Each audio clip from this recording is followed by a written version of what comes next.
Hi friends, ജോബിയാണേ. ഞാനിന്ന് വന്നിരിക്കുന്ന നെൽകൃഷിയുടെ 2 ട്രിക്സുകളും ഇപ്പം സംഭവിക്കുന്ന 2 കാര്യങ്ങളെക്കുറിച്ച് പറയാനായിട്ടാണ് ഈ വന്നിരിക്കുന്നത്. ഇന്നത്തെ വീഡിയോ ഒരു ശകലം വലുതായിരിക്കും. ആദ്യത്തെ ഒരു പോയിൻ്റ് എന്ന് പറഞ്ഞു കഴിഞ്ഞാൽ, നമ്മൾ മുളപ്പിച്ചെടുത്ത നെൽവിത്തിനെ 20 ദിവസം വരെ ഒരു കുഴപ്പവുമില്ലാതെ ഫീൽഡിൽ ഉപയോഗിക്കാൻ പറ്റുന്ന രീതിയിലേക്ക് നമുക്കെങ്ങനെ അതിനെ കൈകാര്യം ചെയ്യാം. രണ്ടാമത്തേത്, ഇപ്പം ചില സ്ഥലങ്ങളിലൊക്കെ നെൽകൃഷി ഏതാണ്ട് 55 ദിവസമായിരിക്കുകയാണ്. അപ്പം 1-2 പേരിങ്ങനെ ഫോട്ടോസുകൾ അയച്ചു തരാൻ തുടങ്ങി. എന്തുവാണ് ഇതിൻ്റെ ഇലയൊക്കെ മഞ്ഞ കളറാവുന്നു, എന്താണ് പ്രശ്നം എന്നൊക്കെ ചോദിച്ചിരിക്കുകയാണ്. അപ്പോൾ ഈ 2 പ്രോബ്ലംസിനും ഉള്ള മറുപടിയായിട്ടാണ് ഇന്നത്തെ വീഡിയോ വരുന്നത്. അപ്പം ഇതിനു മുമ്പും പല പ്രാവശ്യം പറഞ്ഞിട്ടുണ്ടാണ് എങ്ങനെ ആണ് നമ്മൾ വിത്ത് കിളിപ്പിക്കുന്നത്, ആ വിത്ത് കിളിപ്പിച്ച വിത്തിനെ നമുക്കെങ്ങനെ നല്ല രീതിയിൽ സുരക്ഷിതമാക്കി മാറ്റാം എന്നുള്ളതാണ് നമ്മുടെ ഇന്നത്തെ വീഡിയോയിലൂടെ ഞാൻ പറയുന്നത്. അപ്പോൾ ഇത് 1285-ൻ്റെ കുറച്ച് വിത്തുകളാണിത്. കണ്ടോ? ഈ 1285-ൻ്റെ വിത്തുകൾ ഇത് കണ്ടോ? ഈ കയ്യിലോട്ട് നോക്കി. ഇത് കണക്ക് നമ്മളൊരു 10 വിത്തിനെ എടുക്കുക. 10 വിത്തിനെ എടുത്തതിന് ശേഷം ഒരു ബ്ലേഡ് കൊണ്ട് ഇങ്ങനെ വട്ടം മുറിക്കുക. ഇങ്ങനെ വട്ടം മുറിച്ച് കഴിയുമ്പോൾ ഈ വെള്ള കളറിൽ കാണുന്ന സാധനമാണ്. കണ്ടോ? ഇതാണ് കാമ്പ്. കാണാവോ?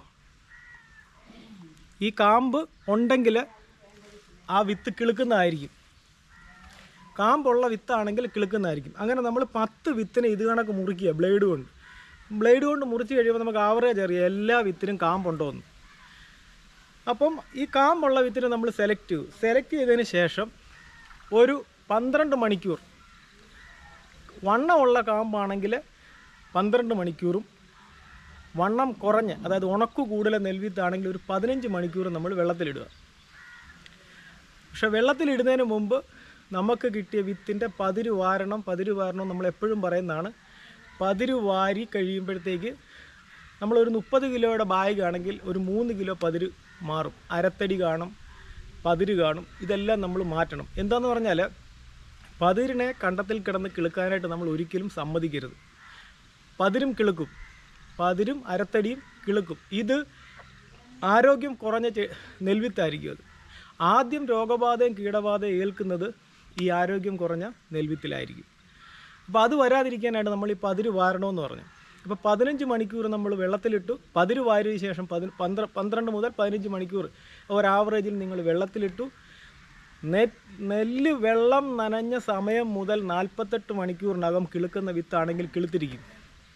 പക്ഷേ ഇതിനു മുമ്പ് ഞങ്ങൾ വേറൊരു കാര്യം കൂടെ പറയാറുണ്ട്. വിത്തിന് ഒരിക്കലും സഡൻ ബർത്ത് കൊടുക്കാതിരിക്കുക.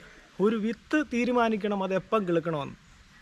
അപ്പം അതിന് ചെയ്യാൻ പറ്റുമെങ്കിൽ ചെയ്യേണ്ടതെന്ന് പറഞ്ഞു കഴിഞ്ഞാൽ, ഈ നെൽവിത്തിനെ തലേ ദിവസം മഞ്ഞത്തോ ചാറ്റമഴയോ ഉണ്ടെങ്കിൽ അവിടെ നിരത്തിയിട്ട് ആ വിത്തിനെ ഉണർത്തുക.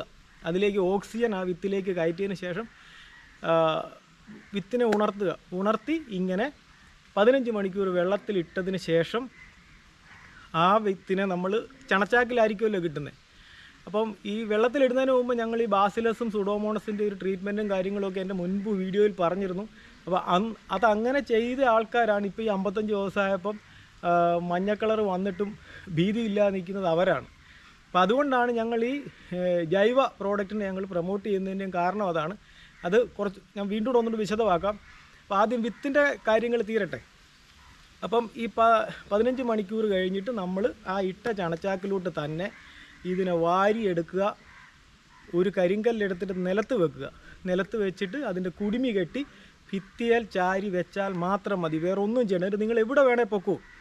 എന്നിട്ട് ഒരു 40 മണിക്കൂറാകുമ്പം, വിത്ത് വെള്ളം നനഞ്ഞ സമയം മുതലാണ് കേട്ടോ, ഒരു 40ാമത്തെ മണിക്കൂറാകുമ്പോൾ ജസ്റ്റ് ഒന്ന് തുറന്ന് നോക്കിക്കഴിയുമ്പം ഈ നെൽവിത്തിൻ്റെ കവിള് ചെറുതായിട്ട് ഇങ്ങനെ പൊട്ടിയിരിക്കുന്നതായിട്ട് കാണും. അങ്ങനെ അതിൻ്റെ ചുണ്ട് പൊട്ടുക മാത്രമല്ല, ആ സമയത്ത് നേരെ എന്ത് ചെയ്യുക, പിന്നെ ഒരു കാരണവശാലും പ്രത്യേകം ശ്രദ്ധിക്കണം, ഒരു കാരണവശാലും അതിനെ വെള്ളം നനയ്ക്കുകയോ ഒന്നും ചെയ്യില്ല. അതേ കണ്ടീഷനിൽ അതിനെ ഒരു പടുതായിലോ ഒരു പായിലോ നിരത്തിയിട്ട് അതിൻ്റെ ചൂട് മാറ്റി നിരത്തി വല്ല ഫാനിൻ്റെ താഴെ ഇട്ട് കഴിഞ്ഞാൽ നിങ്ങൾക്ക് 20 അല്ല 25 ദിവസം വരെ എന്ന് നിങ്ങളുടെ നിലം വിതയ്ക്കാനായിട്ട് പ്രാപ്തമാവുന്നു അന്ന് നിങ്ങൾ വിതച്ചാൽ മതി. അപ്പോൾ അതിന് വേറൊരു കാര്യം ശ്രദ്ധിക്കണം. നിങ്ങളിപ്പോൾ ലേറ്റ് ആവുമല്ലോ, ഓരോ ദിവസം കഴിയും തോറും 1, 2, 3 അങ്ങനെ 10 ദിവസം വരെയൊക്കെ ലേറ്റ് ആവും. അപ്പോൾ ഈ 10 ദിവസം വരെ പോകുമ്പോൾ നമ്മൾ ചെയ്യേണ്ട പണി, വിതയ്ക്കാനായിട്ട് നമ്മൾ വിത്തെടുക്കുമ്പം വീണ്ടും വെള്ളം കൊടുക്കുന്ന സമയം 1, 2, 3 മണിക്കൂറുകൾ ഇങ്ങനെ സമയം നീട്ടി കൊടുക്കണം. ദിവസം അകലും തോറും വെള്ളത്തിലിടുന്ന സമയം കുറച്ചുകൂടെ നീട്ടി കൊടുക്കണം. ഇത് പാലക്കാട് പോലുള്ള സ്ഥലങ്ങളിലൊക്കെ ഞങ്ങളിത് പറഞ്ഞപ്പം ഇപ്പം ഞങ്ങളെ ഫോളോ ചെയ്യുന്ന 90% കൃഷിക്കാരെ കൊണ്ട് ഞങ്ങൾ ഇങ്ങനെയാണ് വിത്ത് കിളിപ്പിക്കുന്നത്. നോർമൽ ബോഡി ടെമ്പറേച്ചറിൽ ഒരേ പാറ്റേണിൽ വിത്ത് കിളിക്കും. അല്ലാതെ അവിടെ തൃശ്ശൂർ മണ്ണുത്തി ചെന്നപ്പോഴത്തേക്ക് ഒരാൾ പറഞ്ഞ ഒരു ചാക്കിൻ്റെ മുകളിലൊക്കെ 30 കിലോ വെയിറ്റൊക്കെ എടുത്ത് വെക്കുക, പ്ലാസ്റ്റിക് കൂടിയിട്ട് പൊതിയുക, എന്നിട്ട് ഇങ്ങനെ കിളുക്കുന്ന വിത്തിനെ അന്ന് തന്നെ ഫീൽഡിൽ വിതച്ചില്ലെങ്കിൽ അത് നശിച്ചു പോകുമെന്നുള്ള രീതിയിൽ പേടിച്ച് ഭയപ്പെട്ടാണ് ഇവർ കൃഷി ചെയ്യുന്നത്. നമ്മളിതിനെ ഈസി ആയിട്ട് കൊണ്ടുപോവാണ്. ഞങ്ങളുടെ തിയറി ഇതാണ്. ഞങ്ങളുടെ drum seeder and power weed group ഇപ്പം മാക്സിമം നിറഞ്ഞിരിക്കുകയാണ്. ഇനിയിപ്പം പെട്ടെന്ന് തന്നെ അത് ഫുള്ളാവും. അപ്പം ഞങ്ങളുടെ ആ ഗ്രൂപ്പിലൂടെ ഞങ്ങൾ കൃത്യമായിട്ട് ഇത് ഗൈഡ് ചെയ്യുന്നുണ്ട്. ഇങ്ങനെയാണ് നമ്മൾ വിത്തിനെ സൂക്ഷിക്കേണ്ടത്. മനസ്സിലായോ? ഇങ്ങനെ റെഡിയാക്കുന്ന വിത്തിൻ്റെ വേറൊരു പ്രത്യേകത, നമ്മൾ സാധാരണ ആൾക്കാർ വിത്ത് നേരെ കൊണ്ട് 24 മണിക്കൂർ വെള്ളത്തിലിടും. 24 മണിക്കൂറിട്ട് ഇങ്ങനെ ആവിയിൽ പുഴുങ്ങി ഉണ്ടാക്കുന്ന നെൽവിത്ത് തിരിച്ച് ഈ നെല്ലിൻ്റെ അതേ കളറിലേക്ക് ഒരിക്കലും വരത്തില്ല. അത് ശ്രദ്ധിച്ചിട്ടുണ്ടോ? നെല്ലിൻ്റെ അതേ കളറിലേക്ക് അത് വരില്ല. ഇതൊരുമാതിരി വരാൽപ്പാർപ്പ് കിടക്കണക്കെ കിടക്കത്തുള്ളൂ. ഇങ്ങനെയുള്ള ആ നെൽവിത്ത് നിങ്ങൾ പാടത്ത് കൊണ്ട് വിതച്ച് കഴിഞ്ഞാൽ 24 മണിക്കൂറിനകം മേളിൽ അത് വെയിൽ കണ്ടില്ലെങ്കിൽ അത് ചീഞ്ഞു പോകും. അങ്ങനെയാണ് ഈ നെൽവിത്ത് ചീഞ്ഞു പോകുന്നത്. നമ്മളെന്ന് പറയും നോർമൽ ബോഡി ടെമ്പറേച്ചറിൽ ഇതേ രീതിയിൽ കിളിപ്പിക്കുന്ന വിത്ത് 7 ദിവസം വരെ വെള്ളത്തിനടിയിൽ കിടന്നാലും അത് കിളുക്കും. അതിൻ്റെ ഒരു തിയറി എന്ന് പറഞ്ഞാൽ ഇതാണ്. ഈ കണ്ടത്തിൽ പൊഴിഞ്ഞു വീഴുന്ന നെൽവിത്തുകൾ കിളുക്കുന്നുണ്ട്. ആര് തടക്കി വെച്ചിട്ടാണ് കിളിപ്പിക്കുന്നത്? ആ ചെടി തന്നെ, ആ നെൽവിത്ത് തന്നെ തീരുമാനിക്കുകയാണ് അതിന് കിളുക്കാനുള്ള നേരമായി, അതിനുള്ള സാഹചര്യം ഇണങ്ങി വന്നപ്പോഴത്തേക്ക് അത് കിളിർക്കുകയാണ്. അത് നമ്മൾ പിന്നെ പാടം കയറ്റിമുക്കിയാലും വെള്ളത്തെ അതിജീവിച്ച് അത് കയറി വരുന്ന കണ്ടിട്ടുണ്ടോ? അതാണ് ഈ നെൽവിത്തിൻ്റെ പ്രത്യേകത. അടുത്തത് ഇപ്പം 55 ദിവസമായ സമയം. അപ്പോൾ ഈ 55 ദിവസമായപ്പോഴത്തേക്ക് ഈ കൃഷിക്കാർ വിളിച്ചിട്ട് ചോദിക്കുന്നുണ്ട്, ഇതിൻ്റെ ഇലയുടെ തുമ്പ് മഞ്ഞ കളറായിട്ട് നിൽക്കുന്നു, എന്താണ് പ്രശ്നം? ഇപ്പം ഈ അമിതമായിട്ടുള്ള ഈ മഴ പെയ്യുന്ന ഈ സമയത്ത് BLB എന്ന് പറഞ്ഞൊരു സംഭവം പെട്ടെന്ന് പടരുന്ന ഒരു സാഹചര്യമാണ്. അതായത് ഇത്രയും ദിവസം വെള്ളം പറ്റാതെ നിൽക്കുമ്പം ആ ചെടിക്ക് പൊട്ടാഷ് എടുക്കാനായിട്ട് സാധിച്ചിട്ടില്ല. ഒന്നുകിൽ പൊട്ടാഷിൻ്റെ അഭാവം കൊണ്ട് വരാം, അല്ലെങ്കിൽ BLB. കൃത്യമായിട്ടുള്ള ഫോട്ടോസുകൾ അയച്ചു തന്നു കഴിഞ്ഞാൽ ഇത് കറക്റ്റ് അത് ഗൈഡ് ചെയ്ത് തരാം.